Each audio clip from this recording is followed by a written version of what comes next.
السلام علیکم ورحمۃ اللہ وبرکاتہ۔ عزیز طلبہ، آج کے سبق میں ہم سورہ انفال کی آیت نمبر 34 تا 37 انشاءاللہ پڑھیں گے۔ حسب سابق سب سے پہلے آیات کی تلاوت، پھر اس کا ترجمہ اور پھر اس کے بعد اس کی تفسیر بیان کی جائے گی۔ یہ آیات آپ کی کتاب کے صفحہ نمبر 22 اور 23 پر موجود ہیں۔ تو شروع کرتے ہیں۔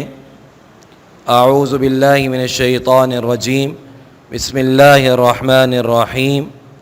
وما لهم الا يعذبهم الله وهم يصدون عن المسجد الحرام وما كانوا اولیاءه ان اولیاؤه الا المتقون ولكن اکثرهم لا يعلمون۔ وما كان صلاتهم عند البيت الا مكاء وتصدية فذوقوا العذاب بما كنتم تكفرون۔ ان الذين كفروا ينفقون اموالهم ليصدوا عن سبيل الله فسينفقونها ثم تكون عليهم حسرة ثم يغلبون والذين كفروا إلى جهنم يحشرون ليميز الله الخبيث من الطيب ويجعل الخبيث بعضه على بعض فيركمه جميعا فيجعله في جهنم اولئک هم الخاسرون۔ اللہ تعالیٰ ارشاد فرماتے ہیں، اور اب ان کے لیے کون سی وجہ ہے کہ وہ انہیں عذاب نہ دے جبکہ وہ مسجد محترم میں نماز پڑھنے سے روکتے ہیں، اور وہ اس مسجد کے متولی بھی نہیں، اس کے متولی تو صرف پرہیزگار ہیں لیکن ان میں اکثر نہیں جانتے۔ اور ان لوگوں کی نماز خانہ کعبہ کے پاس سیٹیاں اور تالیاں بجانے کے سوا اور کچھ بھی نہ تھا۔ تو تم جو کفر کرتے تھے اب اس کے بدلے عذاب کا مزہ چکھو۔ جو لوگ کافر ہیں اپنا مال خرچ کرتے ہیں کہ لوگوں کو خدا کے راستے سے روکیں، سو ابھی اور خرچ کریں گے، مگر آخر وہ خرچ کرنا ان کے لیے افسوس کا باعث ہوگا اور وہ مغلوب ہو جائیں گے، اور کافر لوگ دوزخ کی طرف ہانکے جائیں گے تاکہ خدا ناپاک کو پاک سے الگ کر دے اور ناپاک کو ایک دوسرے پر رکھ کر ایک ڈھیر بنا دے، پھر اس کو دوزخ میں ڈال دے۔ یہی لوگ خسارہ پانے والے ہیں۔ عزیز طلبہ، آپ کے سامنے قرآن کریم کی آیات کی تلاوت اور ان کا ترجمہ کیا جا چکا۔ اب ان کی تفسیر آپ کے سامنے بیان کی جائے گی۔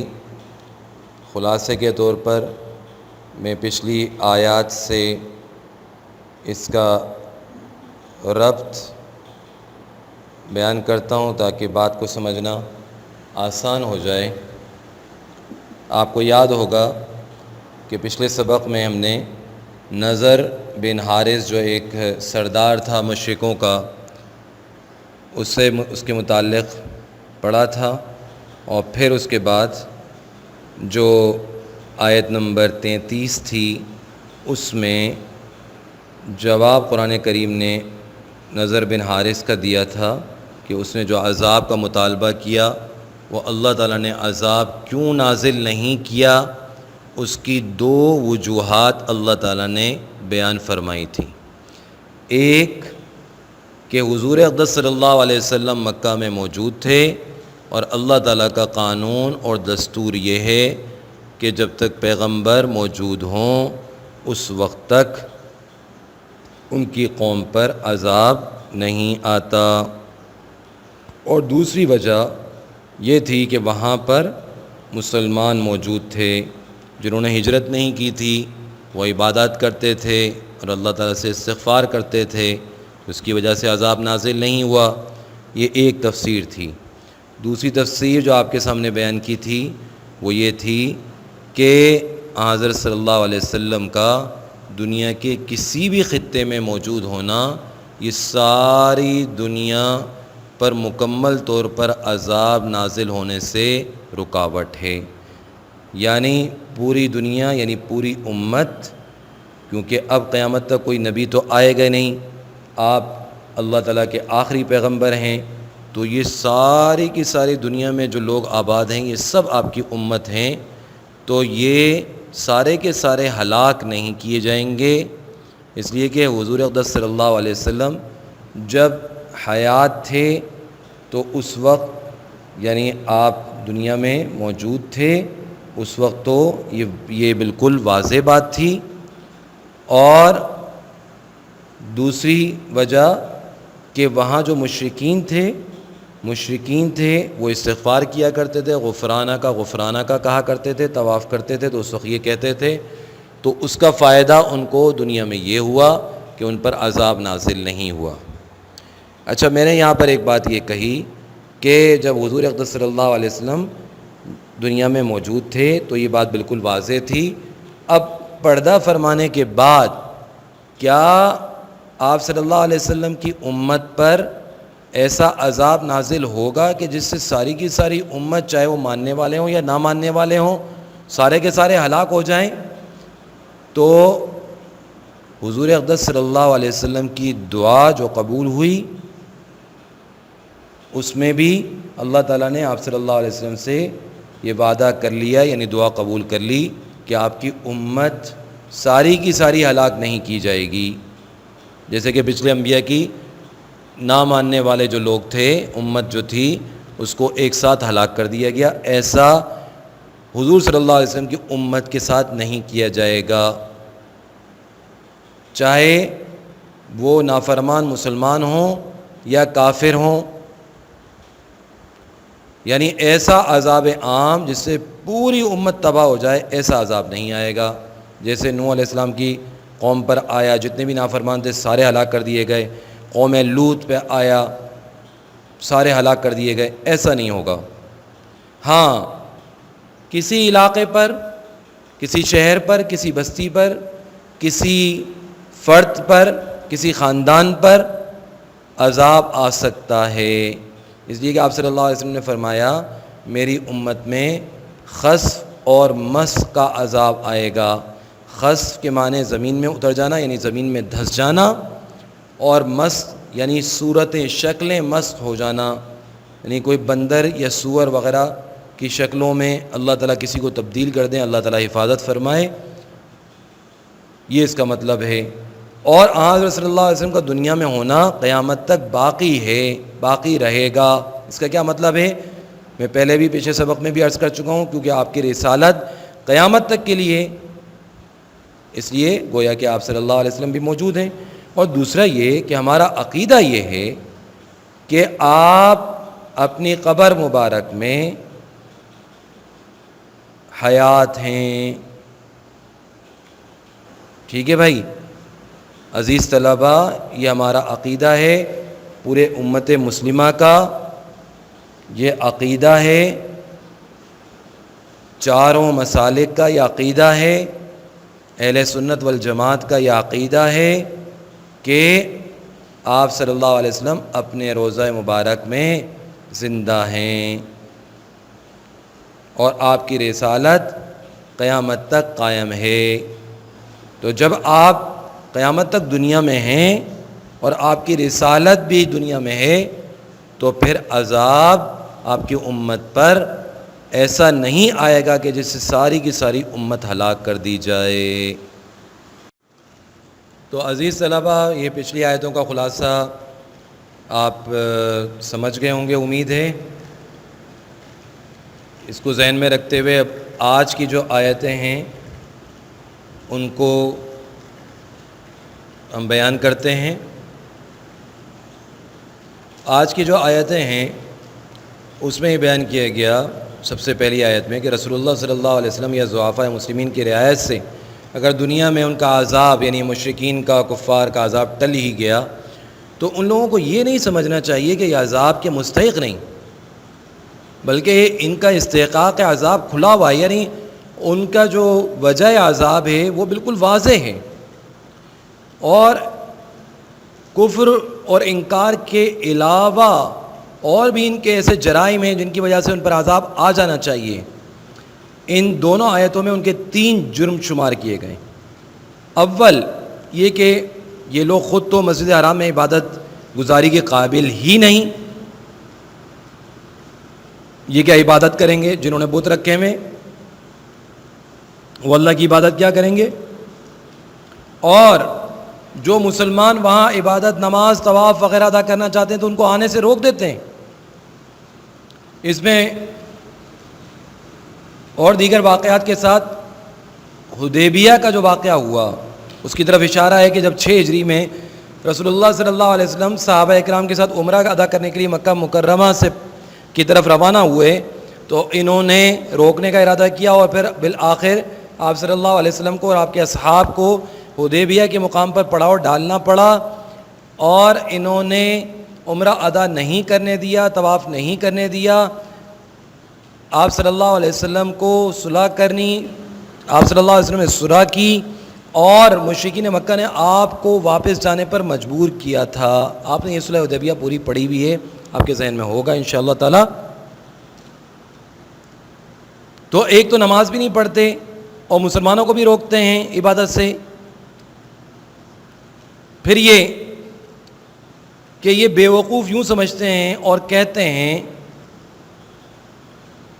کہ ہم مسجد حرام کے متولی ہیں، جس کو چاہیں اس میں آنے کی اجازت دیں، جس کو چاہیں نہ دیں۔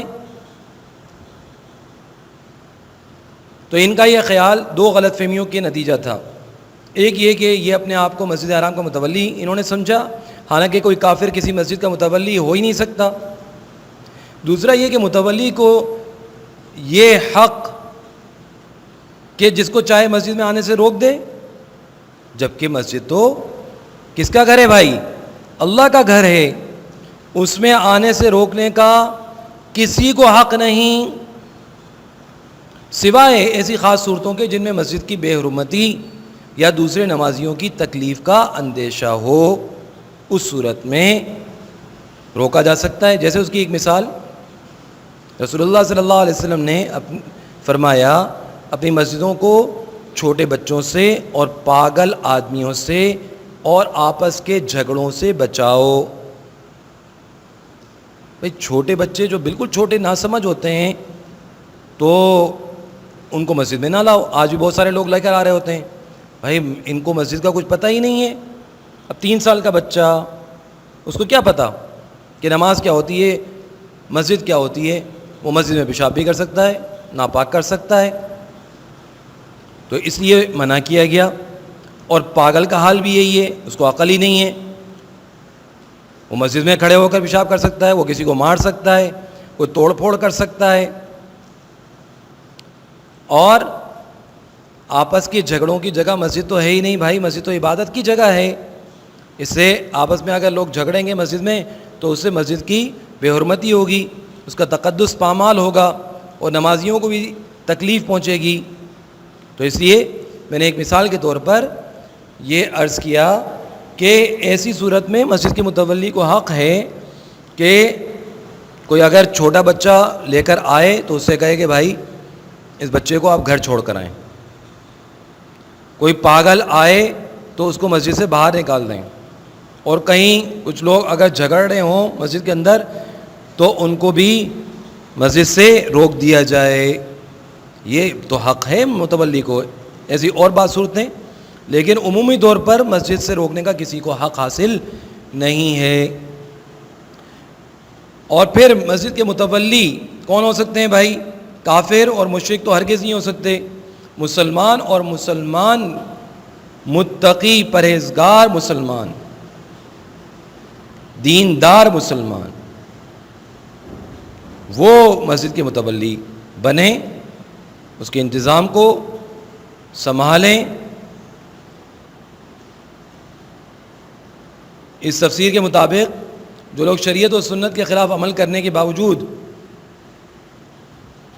ولی اللہ ہونے کا دعویٰ کریں، اللہ کے ولی ہونے کا دعویٰ کریں،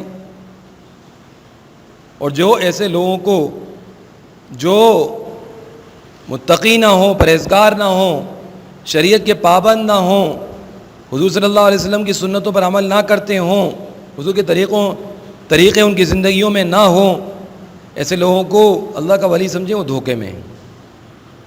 ٹھیک ہے بھائی، یہ ایک ضمنی ایک بات آ گئی اس میں۔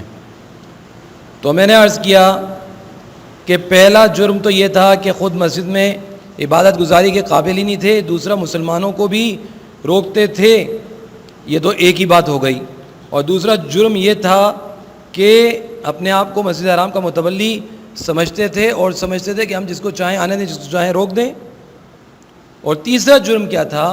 وہ یہ کہ کفر و شرک کی گندگی تو تھی، ان کے افعال و اعمال تو عام انسانی سطح سے بھی گرے ہوئے ہیں، کیونکہ یہ لوگ اپنے جس فعل کا نام نماز رکھتے ہیں وہ کیا تھی بھائی؟ منہ سے سیٹیاں بجائیں، ہاتھوں سے تالیاں بجائیں، تو بھائی یہ کوئی عبادت تو نہیں ہوتی؟ جس کو ذرا بھی عقل ہو وہ اس کو عبادت کہے گا؟ عبادت تو طریقے سے ہوتی ہے۔ آدمی عبادت میں کھڑا ہوتا ہے تو وقار سے، عاجزی سے، انکساری سے، سکون سے ایسے اعمال کرتا ہے کہ جس سے پتہ چلتا ہے کہ یہ عبادت کر رہا ہے۔ اب سیٹیاں یہ تو سیٹیاں بجانا، تو میں آپ سے کیا عرض کروں کہ کوئی اچھا عمل تو ہے ہی نہیں، تو اس کو عبادت کیسے سمجھا جائے گا؟ اور تالیاں پیٹنا، تالیاں بجانا، اسی لیے ہم اپنے جو پروگرام ہوتے ہیں اس میں ہم اپنے مہمانوں سے یہ عرض کرتے ہیں کہ بھائی تالیاں نہ بجائیں، بلکہ حوصلہ افزائی کے لیے کیا کریں؟ آپ سے بھی یہ کہتے ہیں کہ ماشاء اللہ کہیں، سبحان اللہ کہیں، اللہ کا نام لیں، اللہ کا نام بلند کریں، حوصلہ افزائی ضرور کریں، لیکن حوصلہ افزائی کا طریقہ جو آج کل رواج پا چکا ہے تالیاں بجانے کا، اس سے کہیں زیادہ لاکھوں درجے بہتر ہے کہ ماشاء اللہ اور سبحان اللہ جیسے الفاظ کہے جائیں۔ حوصلہ افزائی بھی ہو جائے گی، نظر بد سے بھی وہ بچہ بچ جائے گا، وہ کام کرنے والا جس کی آپ حوصلہ افزائی کر رہے ہیں، جس نے کوئی اچھی چیز کی ہے وہ بچ جائے گا، اور اللہ کا نام، اللہ کا کلمہ بلند ہوگا۔ اس کے بعد 36ویں آیت میں کفار مکہ کے ایک اور واقعے کا بیان ہے، جس میں انہوں نے اسلام اور مسلمانوں کے خلاف قوت جمع کرنے کے لیے مال عظیم جمع کیا، اور پھر اس کو دین حق اور مسلمانوں کے مٹانے کے لیے خرچ کیا، مگر انجام یہ ہوا کہ وہ مال بھی ہاتھ سے گیا اور مقصد حاصل ہونے کے بجائے ذلت اور رسوائی حصے میں آئی۔ حضرت عبداللہ ابن عباس رضی اللہ تعالیٰ عنہما سے یہ منقول ہے کہ غزوہ بدر کے شکست خوردہ بچے کچے جو کفار تھے جب مکہ واپس پہنچے، تو جن لوگوں کے باپ بیٹے اس جنگ میں ان کی طرف سے مارے گئے تھے، وہ تجارتی قافلے کے امیر ابو سفیان کے پاس پہنچے اور کہا کہ آپ جانتے ہیں کہ یہ جنگ جو ہے وہ تجارتی قافلے کی حفاظت کے لیے لڑی گئی، جس کے نتیجے میں یہ تمام جانی اور مالی نقصانات اٹھانے پڑے، اس لیے ہم یہ چاہتے ہیں کہ اس مشترک تجارتی کمپنی سے ہماری کچھ مدد کی جائے تاکہ ہم آئندہ مسلمانوں سے اپنا انتقام لے سکیں۔ تو ابو سفیان اور دیگر جو سردار تھے انہوں نے اس کو منظور کر کے ایک بڑی رقم دے دی، جس کو انہوں نے غزوہ بدر کے انتقام کے لیے غزوہ احد میں خرچ کیا۔ لیکن نتیجہ کیا ہوا؟ انجام ٹھیک ہے کہ مسلمانوں کو غزوہ احد میں کچھ نقصان تو اٹھانا پڑا، لیکن میدان جنگ چھوڑ کر کون بھاگا؟ مشرکین مکہ بھاگے، اور مدینہ منورہ کی 1 انچ زمین پر بھی وہ قبضہ نہیں کر سکے۔ تو نتیجہ کیا ہوا کہ بھاگنا بھی پڑا اور مال بھی ضائع ہوا۔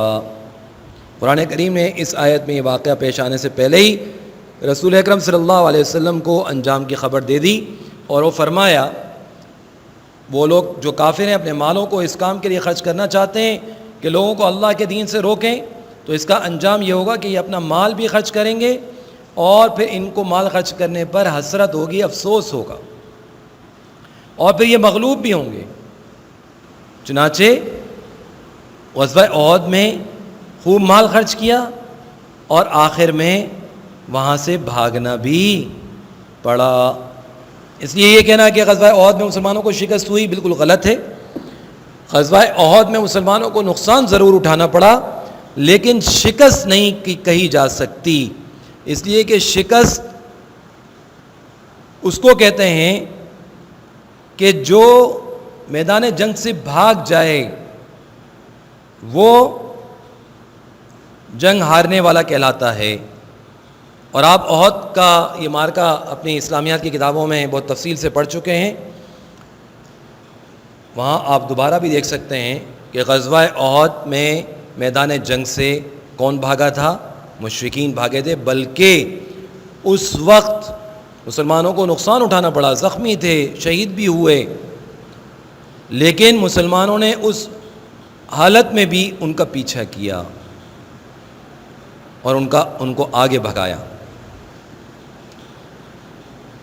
تو یہ تفسیر آپ کے سامنے میں نے اس آیت کی آیت نمبر 36 کی آپ کے سامنے جو ہے وہ کر دی۔ اس کے علاوہ بھی جو لوگ دین حق سے روکنے کے لیے ابھی بھی مال خرچ کر رہے ہیں، چاہے وہ جنگ کی صورت میں ہوں، چاہے وہ مختلف فتنوں کی صورت میں ہوں، یہ اللہ تعالیٰ کی طرف سے یہ اعلان ہے ان سب کے لیے انشاءاللہ تعالیٰ کہ یہ اپنی ساری کوششیں کر رہے ہیں، مال بھی خرچ کر رہے ہیں، اپنی جان بھی لگا رہے ہیں، لیکن آخر میں انجام کیا ہوگا؟